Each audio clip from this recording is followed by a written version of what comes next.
के कारण, cause of grievance. देखो परिवेदना होता क्या है, इसके इंट्रोडक्शन वाले क्लास में बता चुके हैं। देखो सिंपल शब्दों में परिवेदना मीन्स होता है दुख। किसी भी कर्मचारी या व्यक्ति को जिस संस्था में वो कार्य कर रहा है उसे कोई समस्या होती है, दुख होता है उस संस्था में, तो वही परिवेदना कहलाता है। देखो परिवेदना के कारण जो है दो प्रकार से होता है, कर्मचारियों की परिवेदनाओं के कारण और प्रबंधकों की परिवेदनाओं के कारण। अब कर्मचारियों की परिवेदनाओं के कारण जो है निम्नलिखित हैं। पहला है छुट्टियां न मिलने पर, ठीक है, परिवेदना का कारण। देखो जिस संस्था में कर्मचारी कार्य कर रहा है उसे लगातार कार्य जो है कराया जाता है, तो ऐसी स्थिति में वो आराम नहीं कर सकता है, तो ये भी एक कारण बनता है परिवेदना का, जिससे उसे दुख होता है, बहुत समस्याओं से जूझना पड़ता है। दूसरा हो जाएगा जबरन छुट्टी कर देने पर, ठीक है, जो भी कर्मचारी है उसका क्या हो, जबरन छुट्टी कर देने पर परिवेदना का कारण बनता है। तीसरा हो जाएगा कार्य की स्थिति में परिवर्तन होने पर, जो कार्य कर रहा है उस कार्य में परिवर्तन हो जाता है, तो ऐसी स्थिति में परिवेदना का कारण बनता है। चौथा अनुचित कार्य दशाएं होने पर, ठीक है, अनुचित कार्य दशाएं होने पर मीन्स क्या होता है कि जो कार्य किया जाना चाहिए उससे वह कार्य नहीं कराया जाता है, दूसरा कार्य कराया जाता है, तो ऐसी स्थिति में वो कार्य नहीं कर सकता और नहीं कर पाता अच्छे ढंग से, तो ऐसी स्थिति में परिवेदना का कारण बनता है।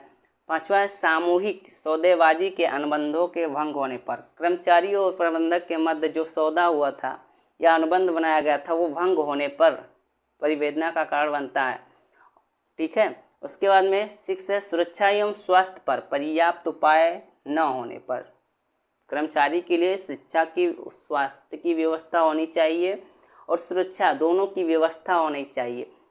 किसी भी संस्था में सुरक्षा एवं स्वास्थ्य दोनों पर अच्छे तरीके से व्यवस्था होना चाहिए, जिससे क्या हो, यदि किसी भी कर्मचारी का स्वास्थ्य खराब होता है तो उसे ठीक किया जा सकता है, उसके लिए कुछ पैसा दिया जाना चाहिए या कुछ, और सुरक्षा भी होना चाहिए। किसी भी कर्मचारी को बाहर जाकर कार्य कर रहा है या आपके संस्था में कार्य कर रहा है तो उसे सुरक्षा भी प्रदान किया जाना चाहिए आपके द्वारा, ठीक है। अब देखो प्रबंधकों की परिवेदनाओं के कारण, प्रबंधकों की परिवेदनाओं के जो कारण है वो निम्न है। पहला है कर्मचारियों के द्वारा अनुबंधों को भंग पूरा ना करने पर, ठीक है, या भंग करने पर, जो भी कर्मचारी है वो जो अनुबंध बनाया गया है प्रबंधक और कर्मचारी के मध्य जो है वो क्या होता है, पूरा नहीं होता है, तो भी परिवेदना का कारण बनता है। दूसरा हो जाएगा कर्मचारियों द्वारा अनुशासन भंग करने पर, यदि कर्मचारी ठीक ठाक से बर्ताव नहीं कर रहा है तो ऐसी स्थिति में क्या होगा, उसका जो अनुशासन है वो भंग हो जाएगा।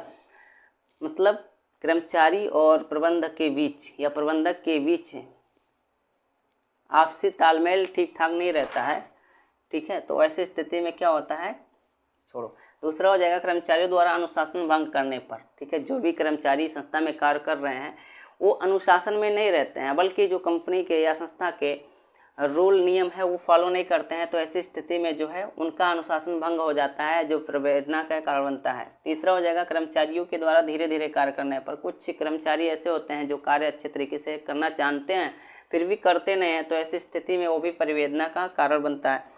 चौथा हो जाएगा संघ के सदस्यों द्वारा अनुचित तरीकों को अपनाने पर, जो भी संघ के सदस्य हैं वो अनुचित तरीके अपनाते हैं, ठीक है। पांचवा हो जाएगा हिंसात्मक कार्यवाही, विनाशात्मक जो है गतिविधियां या हड़तालें करने पर भी परिवेदना का कारण बनता है।